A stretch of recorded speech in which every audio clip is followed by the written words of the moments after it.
को मानव जीवन से त्याग देते हैं, धर्म को मानव जीवन से त्याग देते हैं, तो हमारे और पशु में बहुत अंतर नहीं रह जाता। धर्म ही एक है जो मनुष्य की पहचान कराता है, कथा ही एक ऐसी है जो मानवता की पहचान कराती है। धर्म को और कथा को मानव जीवन से अलग कर दिया जाए तो हमारे और पशु में तुलना नहीं बल्कि बराबर हो जाते हैं।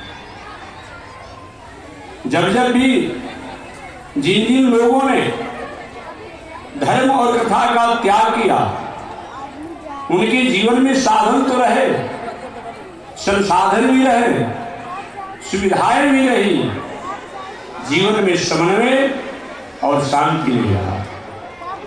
अगर आप चाहते हैं कि हमारा साधन, संसाधन और सुविधाएं हमारे जीवन के लिए सुखमय हो, उपयोगमय हो, तो धर्म और कथा से तो जीवन को जोड़ना ही चाहिए।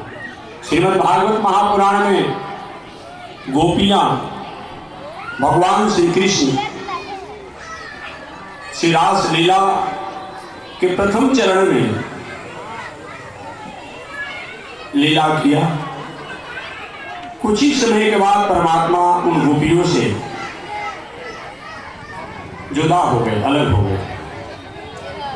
भगवान श्री कृष्ण को अलग होते ही गोपियां रोने लगी फूट फूट करके, और रोते रोते कहा, गोविंद आप जो हमें परेशान कर रहे हैं, हमें जंगलों में यत्र तत्र घूमने का मौका दे रहे हैं, ऐसा भला कोई करता नहीं है। ऐसा कोई करता नहीं है, ये आपकी खासियत नहीं है, आपकी खासियत नहीं है, आपकी कथा की खासियत है। ये कथा के कारण ही आज हम आपके पीछे पीछे दौड़ रहे हैं और आप हमें दर्शन नहीं दे रहे हैं। तव कथामृतम तप्त जीवनम। गोविंद, ये आपकी खासियत नहीं, आपकी कथा की खासियत है।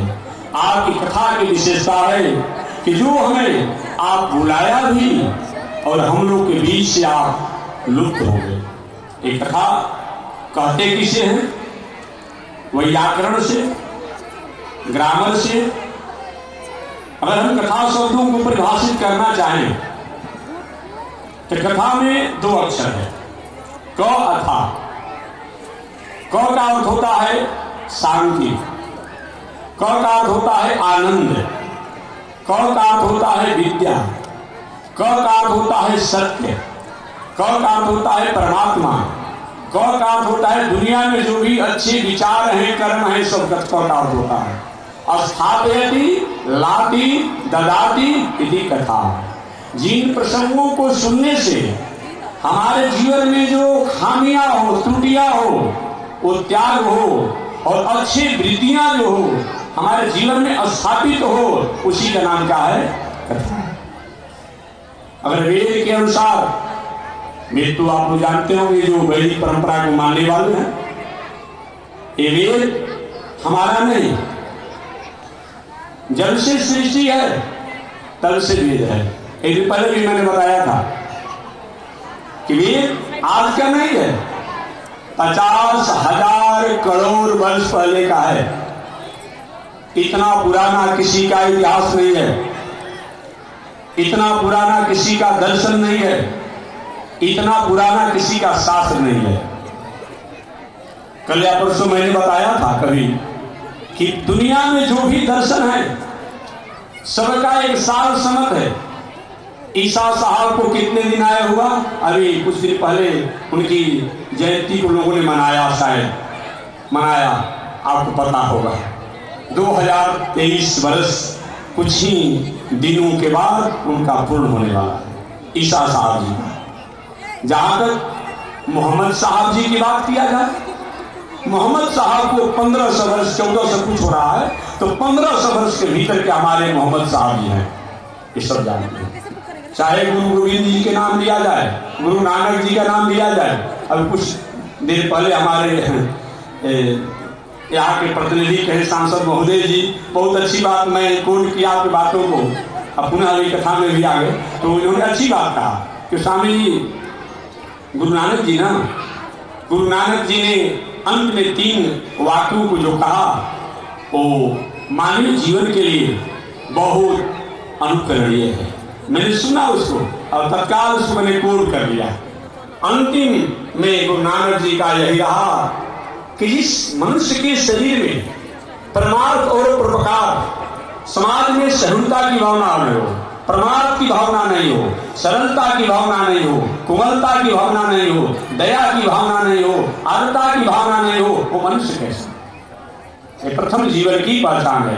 केवल गुरु नानक जी की बात नहीं, हमारे आधुनिक विचारक, दार्शनिक, देश के लिए जिन्होंने एक प्रेरणा का स्रोत जगाया, महात्मा गांधी जी ने भी कहा कि वैष्णव जन तो तेरे जनियों पीर पराई जान। गौतम बुद्ध की जहां तक बात करें, बौद्ध दर्शन की अगर बात करें, बौद्ध दर्शन में गौतम बुद्ध ने कहा अहिंसा परमो धर्म। धर्म तो अनेक हैं हमारे जीवन में, यज्ञ करना भी धर्म है, तप करना भी धर्म है, दान करना भी धर्म है, पूजा करना भी धर्म है, स्वाध्याय करना भी धर्म है, धर्म है। लेकिन सभी धर्मों का सारांश यही है अहिंसा परमो धर्म। अतः मैं एक निवेदन करना चाहूंगा महानुभाव से, इस धर्म में, इस दर्शन में, इस विचार में पूजा पाठ इत्यादि के माध्यम से कहीं हिंसा होता हो, कहीं तामसिक पूजा होता हो, वह धर्म नहीं हो सकता है, वो धर्माभास हो सकता है। दोनों एक साथ नहीं होगा। एक पहले भी कहीं बताया था मैंने, अग्नि और जल दोनों को एक साथ टकराव कराइएगा, ये संभव नहीं है। या तो अग्नि की ही सत्ता रहेगी या तो जल की ही सत्ता रहेगी। अगर अग्नि की सत्ता कमजोर होगी तो जल की सत्ता रहेगी, और जल की सत्ता कमजोर होगी तो अग्नि की सत्ता हो जाएगी। जैसे बहुत बड़ा किसी प्रकार का चिंगारी हो और उसमें कहीं 1 लोटा भाई 1 किलो जल फेंक ही देंगे तो जल की सतह का वहां कोई अस्तित्व नहीं होता है। और कहीं बहुत बड़ा जल की सतह हो और कहीं अग्नि की अंगारे को वहां फेंक दिया जाए तो अग्नि की सतह का कोई अस्तित्व नहीं रह जाता है। तो दोनों एक साथ नहीं होगा। एक तामसिक पूजा भी किया जाए, हिंसात्मक पूजा भी किया जाए, यजन भी किया जाए और हम पुजारी बने रहें, हम धार्मिक बने रहें, ऐसा नहीं हो सकता है। यही एक ही हो सकता है जहां जिस दर्शन में, जिस विचार में, जिस पंथ में, जिस मजहब में हिंसा की बात आती हो, हिंसात्मक यजन की बात आती हो, वह धर्म नहीं हो सकता है, वह पंथ नहीं हो सकता है, वो मजहब नहीं हो सकता है, वह दर्शन नहीं हो सकता है। वह उसका एक मौलिक अपनी वाणी हो सकती है, मौलिक उसका एक अपना विचार हो सकता है, न कि कोई दर्शन हो सकता है। क्योंकि दर्शन कल या परसों मैंने बताया था, दृश्यते ज्ञायते जायते इति दर्शन। जिनको जानने से, सुनने से, मानने से हमारे भीतर की अस्मिता जो है, भीतर का सौहार्द जो है, भीतर की असहिष्णुता जो है, वो हमेशा हमेशा के लिए दूर हो जाए और सत्य पथ पर चलने के हम अधिकारी हों, उसी का नाम दर्शन है। तो मैं निवेदन करना चाहिए, प्रसंग बस में चलता हूं। वेद के अनुसार कथा शब्दों को मैं परिभाषित करना चाहूं कि वेद के अनुसार कथा किसे कहते हैं। वेद इस दुनिया का सबसे श्रेष्ठ और सबसे प्राचीन है। इससे पहले दुनिया में कुछ नहीं था, कुछ नहीं था। गौतम बुद्ध जी आए होंगे, उसके बाद में अपने विचार दर्शन को दिए होंगे। जैन दर्शन के प्रवर्तक मानने वाले महावीर तीर्थंकर जी आए होंगे, उसके बाद उन्होंने अपने विचार दिया होगा। इस्लाम दर्शन के जो मोहम्मद साहब जी आए होंगे, अपनी भावना को अभिव्यक्त किए होंगे तो आज प्रचार हुआ होगा। ईसा साहब जी आए होंगे, अपनी भावनाओं को अभिव्यक्त किए होंगे। ईसा साहब, मूसा साहब, ये सब अपना दार्शनिक हैं। गुरु गोविंद जी, गुरु नानक जी, ये तो हमारे थे, हमारे हैं, हमारे रहेंगे। वो तो एक वैदिक परंपरा की कड़ी को रक्षा करने के लिए उन्होंने एक अपना विचार, अपना दर्शन, अपना अभिव्यक्ति रखा कि भाई वैदिक विचारों को, वैदिक दर्शन को कैसे रक्षा किया जाए, इसके लिए कुछ कड़ियों को, कुछ सूत्रों को उन्होंने पिरोया और समाज के सामने स्थापित किया और उस पर संकल्पित हुआ। बस तो वो थे, हैं और रहेंगे। मैं निवेदन करना चाहूंगा, वेद का अर्थ क्या होता है, कथा का अर्थ क्या होता है वेद के अनुसार, यही मैं निवेदन करना है। यजुर्वेद की माध्यमी शाखा के 40वां अध्याय के अनुसार, एक बार यजुर्वेद के माध्यमी शाखा के 40वां अध्याय के अनुसार एक ऋषि कुमार गुरुकुल में पढ़ रहा था। कुशाग्र बुद्धि का था, नटखट स्वभाव का था। गुरुजी पढ़ा रहे थे खम ब्रह्मा, ख का अर्थ ब्रह्म होता है। गुरुजी ने पढ़ाया, कहाँ है? यजुर्वेद के माध्यमी शाखा के 40वें अध्याय में। खम ब्रह्म, ख का अर्थ ब्रह्म होता है। कुशाग्र बुद्धि का विद्यार्थी था, छोटा तो था। कहा गुरुजी आपने क का अर्थ ही नहीं बताया और ख का अर्थ बता दिया। क का अर्थ क्या होता है? तो गुरुदेव ने कहा जदेव खम तदेव कम। ख का अर्थ अगर यजुर्वेद के मानवी शाखा के 40वें अध्याय के अनुसार ब्रह्म होता है, ईश्वर होता है, परमात्मा होता है, तो क का अर्थ भी ब्रह्म होता है, ईश्वर होता है, परमात्मा होता है। याद रखिए कथा का मतलब क्या होता है। जिन शब्दों को सुनने से ईश्वर, परमात्मा, ब्रह्म की हमें याद आने लगे, उनके प्रति हमारा दिल, दिमाग, मन, बुद्धि की स्थापना हो जाए, या जिनको सुन करके, जान करके, मान करके उन ब्रह्म जी के द्वारा पूरी दुनिया बनती है, फलती है, फूलती है और अंत में जाकर उनमें लय हो जाती है, उनका प्रबोध प्राप्त हो, उसी का नाम क्या है? कथा है। इसलिए मैं हमेशा निवेदन करता हूं, कोई भी ऐसा नहीं कह सकता है कि मैं कहीं ईश्वर से अलग हूं। कोई नहीं कह सकता है। क्यों? अगर आप ठीक है राम नाम नहीं लेते हैं, नारायण का नाम नहीं लेते हैं, कृष्ण का नाम नहीं लेते हैं, लेकिन अपने मित्र से आप कहते हैं अरे भाई तुमने खाना खाया, तो आपने ख तो कहा ना, खाना खाया, ख शब्द तो आपने कहा, तो खाना और खाया दोनों में ख शब्द है, तो आपने भगवान का नाम तो ले ही लिया। कहाँ लग जाएंगे?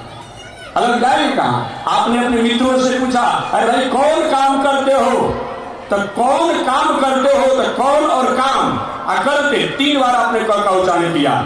तो आप 24 घंटा में अगर 100 बार भी आप द्वारा क शब्द उच्चारण हो ही जा रहा है, ख शब्द उच्चारण हो ही जा रहा है, नहीं भी माला जपने के बाद भी आपके द्वारा कम से कम 24 घंटा में भगवान के नामों का उच्चारण तो हो ही जा रहा है। इससे अलग कहाँ कोई जा सकता है? ठीक है, कोई इस्लाम दर्शन के हैं वो भी तो क और ख खाना काम की बात तो कहेंगे और कुछ नहीं कहेंगे। अमुक काम जो है हराम है, आपने हराम भी कहा तभी आपने राम कह दिया, आपने विराम कहा तभी आपने राम कह दिया, आपने विश्राम कहा तभी आपने आराम कहा, और आपने हराम भी कहा तभी आपने राम का नाम कह दिया। कोई अलग कहाँ है? कोई अलग नहीं है।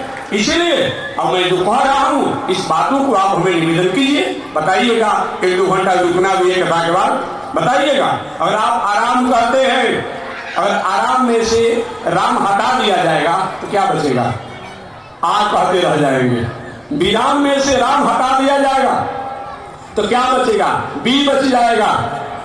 हराम में से राम हटा दिया जाए तो क्या बचेगा? कुछ नहीं बचेगा। इसलिए हराम शब्द कहेंगे तब, विराम कहेंगे तब, आराम कहेंगे तब, विश्राम कहेंगे तब, आपको राम तो कहना ही पड़ता है। इसलिए कोई भी व्यक्ति जो है ब्रह्म से, परमात्मा से, ईश्वर से अलग नहीं है।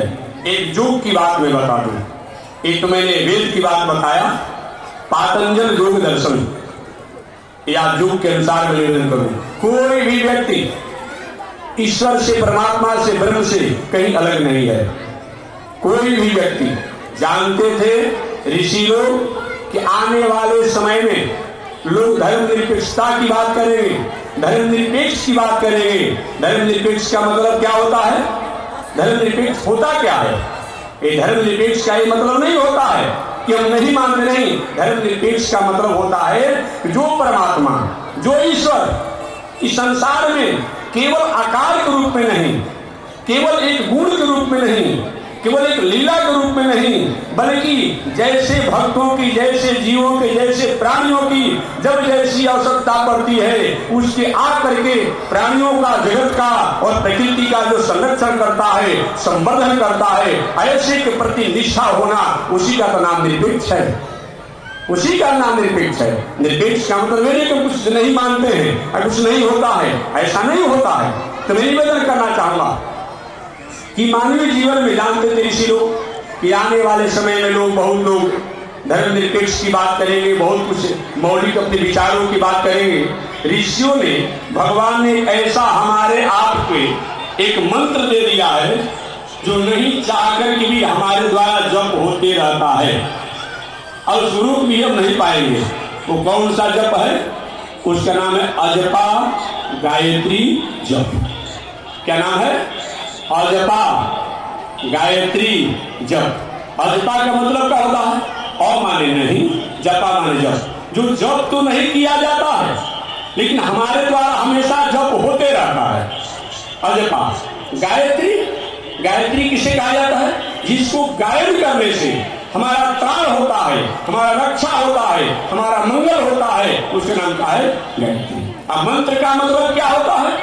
अजपा गायत्री मंत्र। मंत्र का मतलब क्या होता है? जिसको मनन करने से, जिसको चिंतन करने से, जिनको गायन करने से, जिनका अनुकथन करने से, जिनको कहने से मन हमारा तर जाए, मन हमारा उबर जाए, उसी का नाम क्या है? मंत्र। अजपा गायत्री मंत्र है। अजपा गायत्री मंत्र ये क्या है? हर स्वस्थ मनुष्य, प्रसादी बटवाइए, आप लोग प्रसाद बटवाइए, हम कुत्ता देंगे। हर स्वस्थ व्यक्ति जो है 24 घंटा में 21,600 बार भगवान के नामों का जप करता है। याद रखिएगा, हर स्वस्थ व्यक्ति। और वहां किसी मजहब की बात नहीं है, किसी धर्म की बात नहीं है, किसी पंथ की बात नहीं है, किसी देश की बात नहीं है। ये हर मनुष्य, मानव मात्र जो है, हर स्वस्थ मनुष्य 21,600 बार भगवान के नामों का जप करता है। उसी का नाम है अजपा गायत्री मंत्र। वो कौन सा जप है भाई? बिना माला के जप होते रहता है, जिसको हम लोग आज की अपनी भाषा में घटमेटी कहते रहते हैं। वो कौन सा है? अब अपने अपने में अनुभव करेंगे आप लोग। बाहर की वायु को जब हम श्वास लेते हैं, बाहर की वायु को जब हम श्वास लेते हैं तो हमारे द्वारा एक हन शब्द का उच्चारण होता है। अपने अपने में अनुभव करेंगे, एक अनुभव करने का चीज है। बाहर की वायु को जब हम अपने नासिका छिद्रों द्वारा सांस लेते हैं तो हन शब्द आता है। क्या आता है? हन शब्द आता है। आज जो वायु को श्वास लेकर के बाहर छोड़ते हैं तो स शब्द होता है। अपने अपने अनुभव आप लोग करें कि क्या ऐसा होता है कि नहीं। श्वास लेते समय हन शब्द और श्वास छोड़ते समय स शब्द। अब दोनों को सांस लेने और छोड़ने, इन दोनों के अंतराल में हमारे द्वारा हंस हंस हंस हंस, ये भगवान के अनेक अवतार है। उन अनेक अवतारों में भगवान का एक हंसावतार है। इस हंसावतार में परमात्मा ने क्षीर और नील बताया गया है कि दूध और जल को जैसे हंस अलग कर देता है, उसी प्रकार असत को अलग करके और सत द्वारा प्राणियों का कल्याण किए, जगत का कल्याण किए। ये भगवान का हंसावतार है। ये हंसावतार भगवान का जप हर स्वस्थ मनुष्य है 24 घंटा में 21,600 बार जप करता है। याद रखिएगा, कोई अस्वस्थ व्यक्ति है कुछ कम करता है। ये किसी को हार्ट का रोग है, फेफड़े का रोग है, किडनी लीवर का रोग है तो कम करता है। कोई भी ऐसा व्यक्ति नहीं है जो कि इस मंत्र का जप नहीं करता है।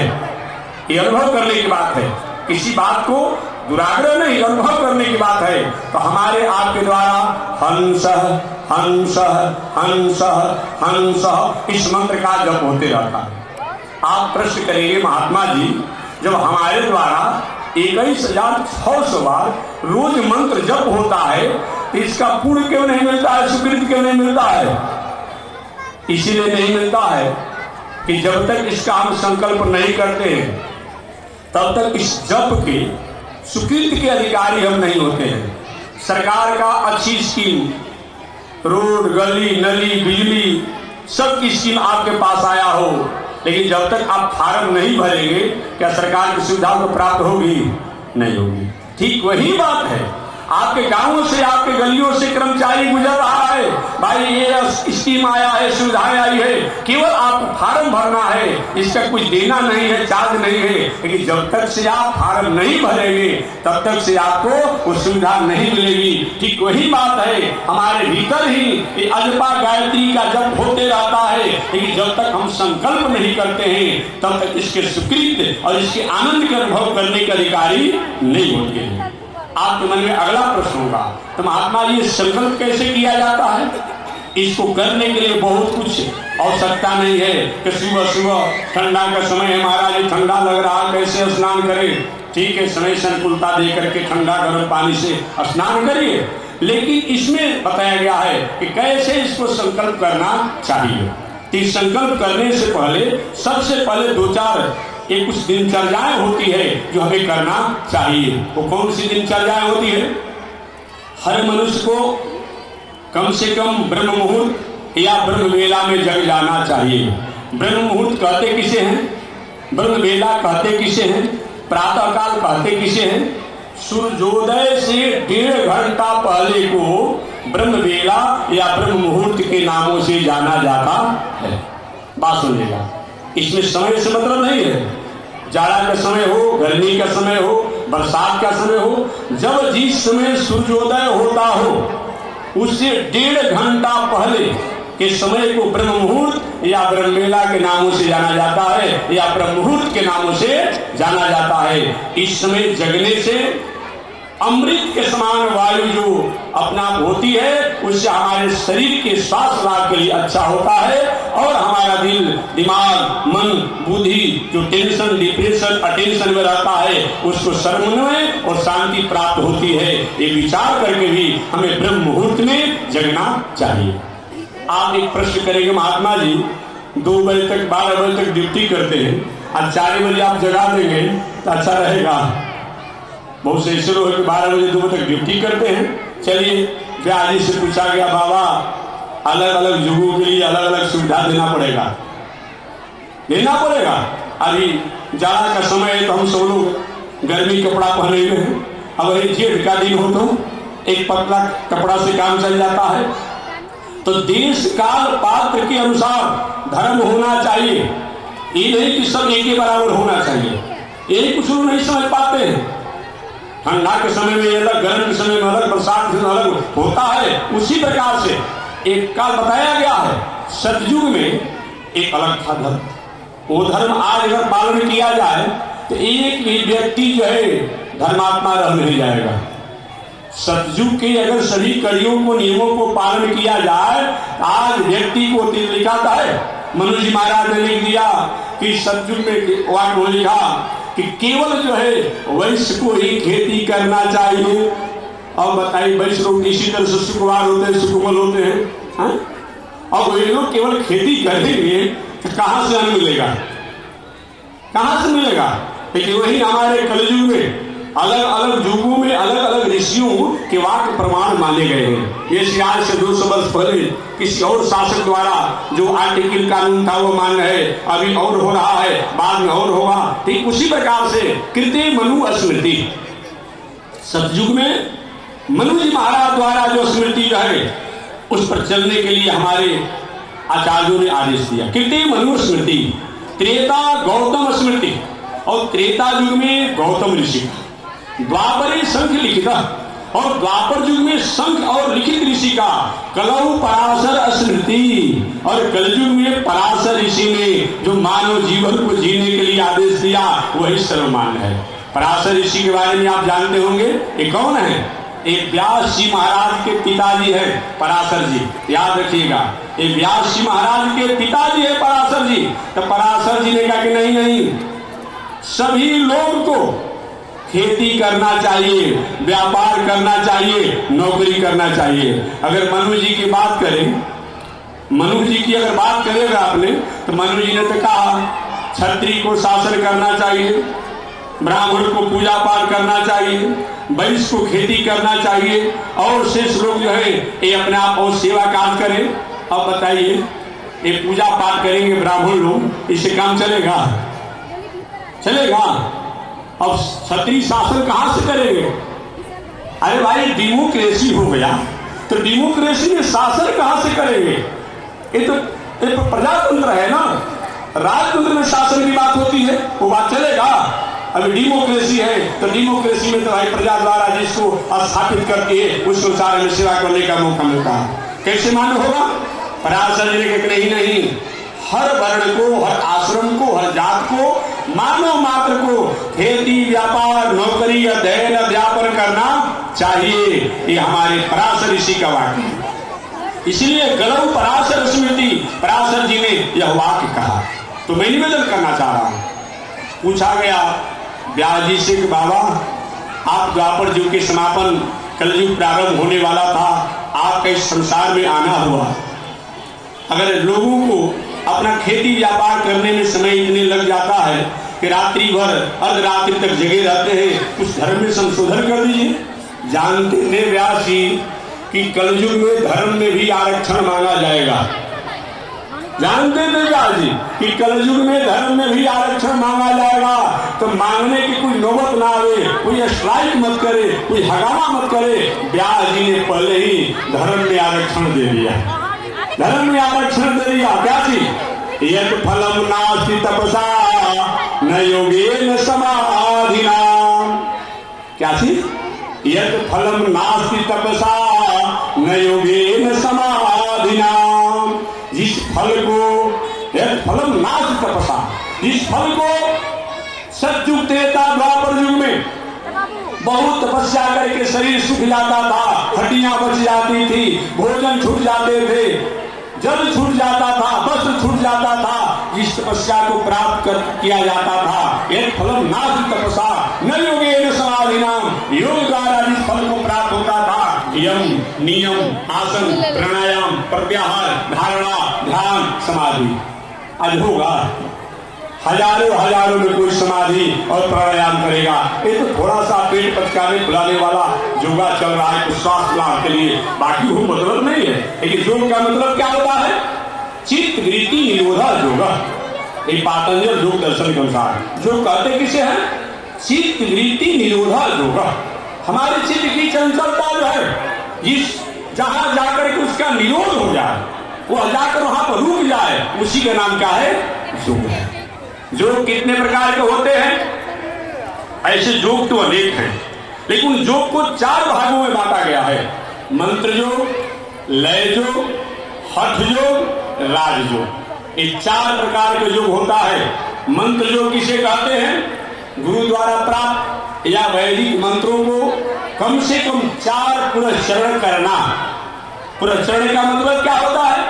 जो मंत्र जितने अक्षर का हो उतने लाख बार जप करना एक पुनश्चरण कहलाता है।